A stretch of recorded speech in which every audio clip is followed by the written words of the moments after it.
This quick tutorial will show you how to find magazine and journal articles using the library databases.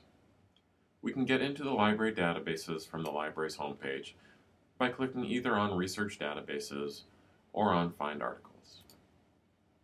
You can see that there are databases that are going to cover a variety of topics. One database that is going to work well for you for almost any topic that you'd have is the first one on the list, Academic Search Premier. Because I'm on campus, I'm able to get right into the database.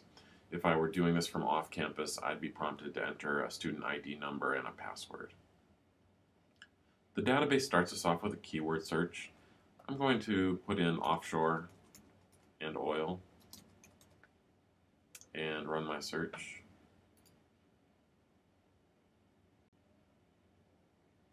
So I got 4,022 results, and just scanning through these, it looks like there are definitely some articles here that would be useful. I could certainly just start looking through the articles. 4,000 is a lot to look through though, and there are some really good ways that we can narrow these results down. Over on the left-hand side here, you can see I could limit my results to full text. Full text just means I can actually get the entire article here in the database. For every article that you see a full text link, you can click on that full text link and begin reading the article. Not every article, though, is going to have a full text link. When there isn't a link to the full text, all we can get is that little blurb, that information about the article. Now, if you found an article that was really good and it didn't have a link to the full text, you could certainly ask a librarian. There may be another way that we could get that article, but when we've got so many hits, it makes sense to limit our results just to full text. The other thing you can see here is there are results in the database going all the way back to 1953. For a topic like this, it's probably important to me that I get some pretty current information.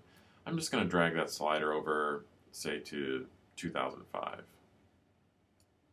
and click Update.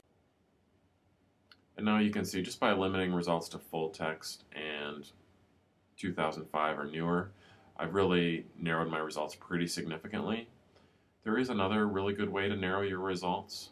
I'll scroll down a little bit and click on Subject Thesaurus Term.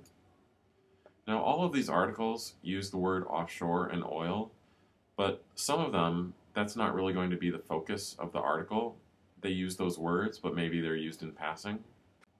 Here, if I limit to a subject, I can make sure that all the articles are truly on that topic. So I could limit, for instance, to the BP Deepwater Horizon explosion, or just to offshore oil well drilling.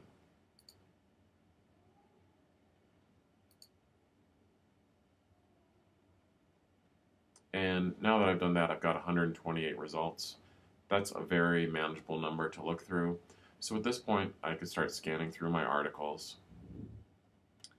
Anything that looks like a possibility, if you click on the title, you'll get some more information about the article.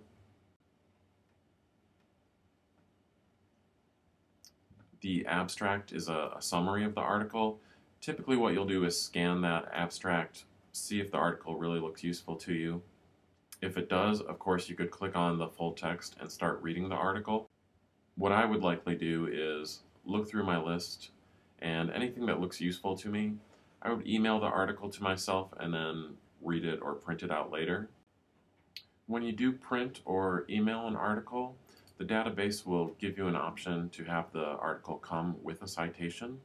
So if I were going to email this to myself, I would just come over to where it says Citation Format and select the citation format that my teacher wanted me to use. And then when the article arrived, it would include a citation. We can go back and see what the citation would look like. We can get the citation also just by clicking on this little yellow Cite link. And here you can see the database has created a citation for me. Now the database does occasionally make some errors. You can see here we've got an MLA citation, but in an MLA citation, anything past the first line should be indented. They do make some errors on occasion, but at least now you don't have to retype all this. You could copy and paste this into your works site. I hope that tutorial was helpful. Please keep in mind that it was just an introduction. There's lots of other things that we could do with the database. So if you're not having success, please consult with a librarian. You can find all the different ways that you can contact a librarian under the Get Help link on the library's page.